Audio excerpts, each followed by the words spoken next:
Sebab mereka menabur angin, maka mereka akan menuai puting beliung. Gandum yang belum menguning tidak ada pada mereka, dan jika memberi hasil, maka orang-orang lain menelannya.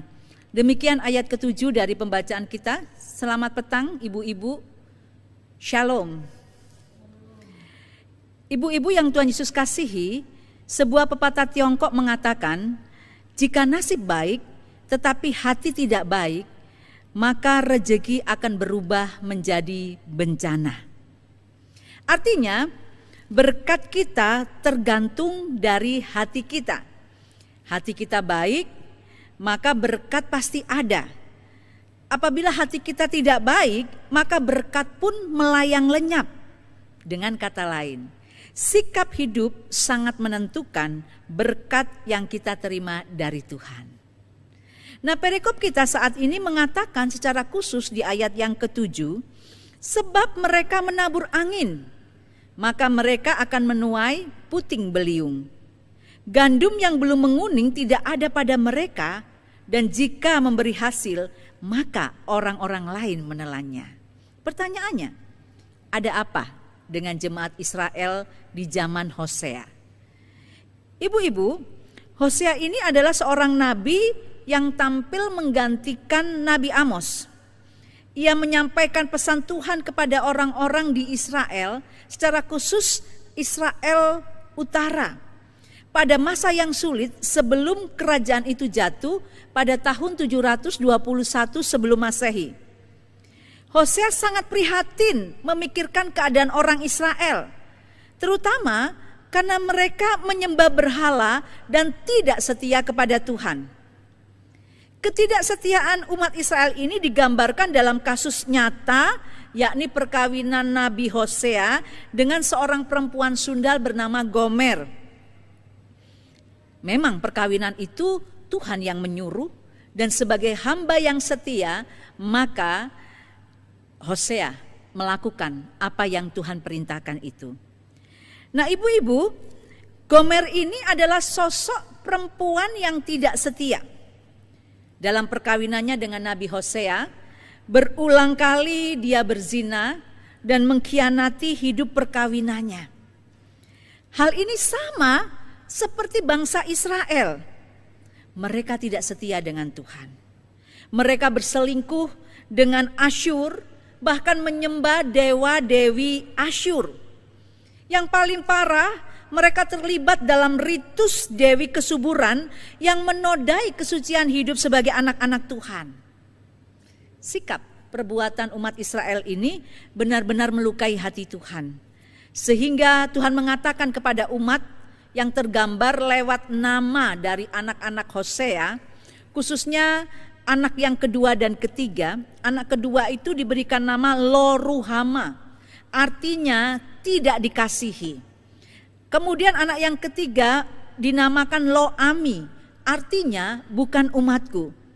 Nama anak-anak dari Hosea ini menggambarkan kemurkaan Allah sebagai seorang suami yang mendapatkan pasangan hidupnya mengkhianati dia dengan berselingkuh. Allah benar-benar murka kepada umatnya, sampai-sampai dia mengatakan, aku tidak akan mengasihi umatku lagi. Kemudian dia juga mengatakan, engkau bukan umatku lagi. Bahkan ibu bapak, di dalam ayat yang ke-7 firman Tuhan mengatakan, sebab mereka menabur angin, maka mereka akan menuai puting beliung. Cukup keras apa yang Tuhan katakan kepada umat Israel. Semua perbuatan yang dilakukan oleh umat Israel akan menerima akibatnya. Itulah sebabnya berdasarkan ketidaktaatan umat Israel, bahkan ketika sudah ditegur oleh nabi-nabi Allah, mereka tidak pernah mau bertobat. Pada tahun 721 sebelum Masehi, Israel Utara mengalami penghukuman melalui kerajaan Asyur, yang semula mereka jadikan teman koalisi, ternyata kemudian mereka dijadikan Tuhan sebagai alat penghukum umat. Perhatikan ayat 8, di sana dikatakan, Israel sudah ditelan. Sekarang mereka itu ada di antara bangsa-bangsa seperti barang yang tidak disukai orang. Sangat tragis ibu-ibu, dampak, akibat dari perbuatan yang tidak setia, yang mendukakan hati Tuhan. Apa arti firman Tuhan ini bagi kita sebagai kaum perempuan yang beriman kepada Allah di dalam Kristus Yesus? Yang pertama, mengikut Tuhan atau beriman kepada Tuhan itu ibu-ibu tidak boleh main-main, harus serius. Misalnya saat butuh Tuhan, kita setia beribadah, setia berdoa, setia memberikan yang terbaik bagi Tuhan. Pas lagi gak butuh Tuhan atau suasana sedang happy, merasa ada di zona nyaman, kita mulai terlena dengan dunia. Waktunya ibadah, kita shopping. Waktunya kita berjumpa dengan Tuhan, kita sibuk main gadget dan sebagainya dan sebagainya. Kita lupa untuk membina hubungan dengan Tuhan. Ketika kita katakan, saya anak Tuhan yang sudah menerima keselamatan di dalam Tuhan Yesus Kristus, maka firman Tuhan mengatakan, jadilah anak Tuhan yang setia. Bina kehidupan dalam hubungan yang manis dan intim dengan Tuhan. Saat teduh, baca Alkitab, ibadah harus menjadi bagian hidup yang tidak terpisahkan dari kehidupan kita. Konon katanya, orang yang memiliki hubungan akrab dengan Tuhan itu akan berdampak dari persekutuannya dengan Tuhan. Berawal dari 5 menit, lalu akan menjadi 10 menit, bisa berjam-jam ketika dia berjumpa dan berdialog dengan Tuhan dalam saat teduh. Ini yang disebut pertumbuhan. Jadi kalau kita mau melihat apakah iman saya bertumbuh dalam jalinan hubungan dengan Tuhan, mari kita lihat seberapa tekun kita mencari Tuhan dan hadiratnya dalam jam-jam doa atau dalam saat-saat teduh, baik secara pribadi ataupun dengan keluarga. Ibu-ibu, jangan sampai kita itu punya waktu untuk membaca Facebook, membaca WA, Instagram dan sebagainya. Untuk semua itu kita ada waktu. Tetapi untuk Tuhan kita tidak ada waktu. Semua yang ada di sekitar kita, kita jadikan berhala yang menghalangi kita untuk datang kepada Tuhan. Kalau sudah seperti ini, bagaimana mungkin Tuhan tidak marah, Tuhan tidak cemburu? Oleh karena itu, ayo stop bikin hati Tuhan sakit, stop bikin hati Tuhan sedih. Mari kita belajar untuk terus membina hubungan yang baik dan intim dengan Tuhan, supaya hidup kita ada di dalam perjalanan yang diberkati oleh Tuhan. Yang kedua, firman Tuhan mengatakan begini, berkat itu berasal dari Tuhan. Israel rindu tanah mereka diberkati oleh Tuhan, sehingga menghasilkan panen yang berlimpah. Itu harapan mereka. Itulah sebabnya kemudian mereka ikut menyembah Dewi Kesuburan yang ada di tengah-tengah bangsa Asyur. Mereka ingin kalau mereka menyembah atau ikut-ikutan menyembah Dewi Kesuburan, kesuburan itu akan ada di tanah air mereka. Mereka lupa kepada sang sumber berkat sejati, yaitu Tuhan. Ketika mereka mau memasuki tanah Kanaan, Allah pernah berjanji, jika umat tekun dan taat kepada Tuhan, maka hidup mereka diberkati. Tetapi apabila mereka tidak mencari Tuhan, maka yang diterima mereka adalah kutuk atau hukuman.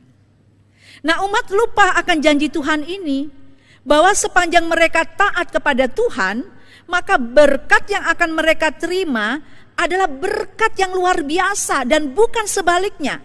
Tapi apabila mereka membiarkan hati mereka tergoda dan digoda oleh dewa-dewi bangsa asing, maka yang sebaliknya akan mereka terima. Ibu-ibu, dalam memberkati anak-anaknya, Tuhan selalu melihat hati kita, bukan kepandaian dan kehebatan kita. Hati yang bersih, yang tulus, itu mendatangkan perkenanan Tuhan. Jika mungkin dalam pengetahuan kita memiliki keterbatasan, katakanlah kita tidak pintar, kita masih bisa belajar. dan Tuhan akan memberikan kita hikmat serta pertolongan. Namun kalau sudah menyangkut perkenanan Tuhan, hati yang murni adalah syarat yang tidak bisa ditawar-tawar lagi. Israel menghampiri Tuhan dengan hati yang tidak murni, hati yang pamrih, bahkan hati yang mengecewakan Tuhan. Mereka memang beribadah, memberikan persembahan yang luar biasa, tetapi dengan motivasi bahwa Allah akan tutup mata untuk kesalahan hidup yang mereka lakukan sehari-hari. Harapan mereka dengan Allah tutup mata mereka akan diberkati, tapi Tuhan melihat semuanya sampai jauh kepada kedalaman hati. Karena itu firman Tuhan pada sore hari ini mau mengingatkan kita bersama. Ingatlah bahwa dalam perkenanan Tuhan, apa saja yang kita lakukan pasti dibuatnya berhasil. Kita bisa belajar dari kehidupan Ishak. Kejadian 26 ayat 12 mencatat, maka menaburlah Ishak di tanah itu, dan dalam tahun itu juga ia mendapat hasil 100 kali lipat, sebab ia diberkati Tuhan. Ibu-ibu yang Tuhan Yesus kasihi, berkat sekali lagi datang dari Tuhan. Seberapapun kerasnya kita berusaha, kalau Tuhan tidak berkenan atas hidup kita, maka sia-sialah usaha kita. Sebab itu perhatikan selalu kehidupan kita, ibu-ibu, supaya kita senantiasa berkenan kepada Tuhan. Jadilah ibu-ibu yang mau mencari Tuhan, ibu-ibu yang bisa menjadi tiang doa dalam keluarga, ibu-ibu yang punya hubungan yang manis dan intim dengan Tuhan. Ketika kita sebagai perempuan-perempuan selalu mau mencari Tuhan, maka firman Tuhan akan berlaku untuk kita. Diberkatilah apapun yang kita kerjakan. Bukan hanya kita, tetapi anak dan keluarga semua akan terberkati. Amin.